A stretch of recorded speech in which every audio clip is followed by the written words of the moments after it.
Well, good day, everyone. Welcome to Canterbury Gardens Community Church podcast. We're a church in the outer east of Melbourne who desires to live for Jesus and declare Jesus and to show Jesus in all areas of our life. Over the last couple of episodes, we've been sharing a few Christmas reflections. This is the third and final one. Over the last few weeks, I've been looking at three words: peace, hope, and joy. As you know, I've been sharing about how as I go through the different shops in our area, doing my shopping, I see these three words keeping on coming up, whether if it's in a sticker or if it's stuck to a Christmas tree, the words peace, hope, and joy. Well, today I want us to consider the word joy. If you've grown up in Christian circles, and particularly if you've grown up in a particular Christian worldview, at some point, perhaps, this might show my age, you would have sung a song that went something like this: I've got joy, joy, joy down in my heart. And everyone who's actually listening to this, I've sung this, you know what I'm talking about. Good on you for following back at home. Or perhaps you might be listening going, man, we Christians are strange. Yes, we are. But there's this line in there where it talks about, I'm so happy, so very happy. I've got the love of Jesus in my heart, down in my heart. And it keeps going, repeating and repeating and repeating.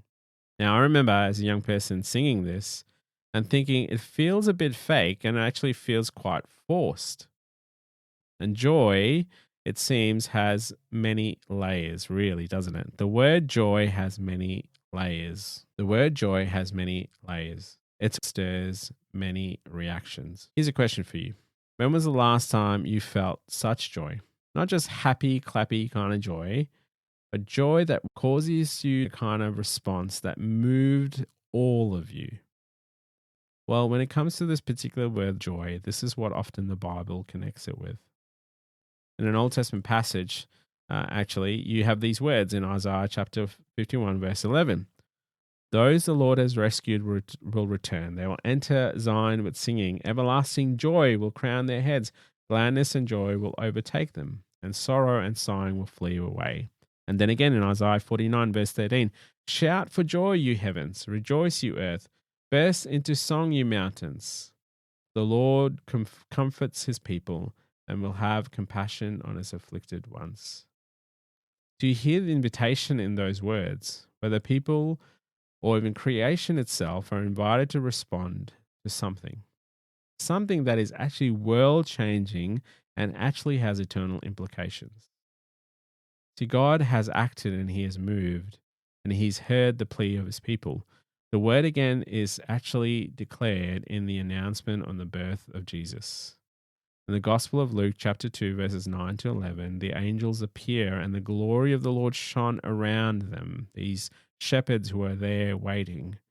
And the angel says, do not be afraid. I bring you good news that will cause great joy for all the people. Do you hear that? It's an invitation not to be afraid. The birth of Jesus is a cause of great joy for all people. How? Well, actually, Jesus displays true joy that is actually ultimately countercultural. Therefore, since we're surrounded with a great cloud of witnesses, says in Hebrews, let us throw off every encumbrance and the sin that so easily entangles, and let us run with endurance the race set out for us. And here's the invitation. Let us fix our eyes on Jesus, the author and perfecter of our faith, who for the joy set before him endured the cross, scorning its shame, and sat down at the right hand of the throne of God. Do you hear that? Jesus' joy was focused on what was set before him. He is the forerunner, or the one who has gone before us. See, Jesus' birth announcement is true joy because he alone is the one who entered this world, lived the perfect life, willingly went to the cross. And even when he says to his disciples, the true joy is not found in what this world can offer, but in who Jesus is, in relationship with him. He's the one who gives us true joy. In John 15, he says these things. I have spoken to you that my joy, what? Notice?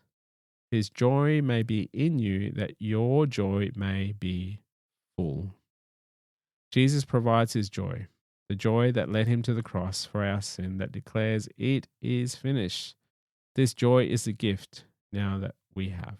See, because of him, this is why the invitation is still the same. In the midst of the challenges, trials, heartaches, even facing ridicule because of our belief in Jesus, Apostle James writes in the book of James, "Count it all joy, my brothers and sisters, when you meet trials of various kinds, for you know that the testing of your faith produces steadfastness, and let steadfastness have its full effect, that you may be perfect and complete, lacking in nothing."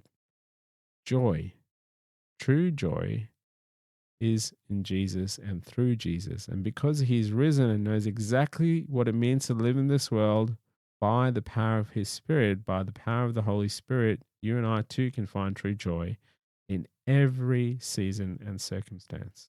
You remember this carol? Joy to the world, the Lord is come. Let the earth receive her King. Let every heart prepare him room, and heaven and nature sing.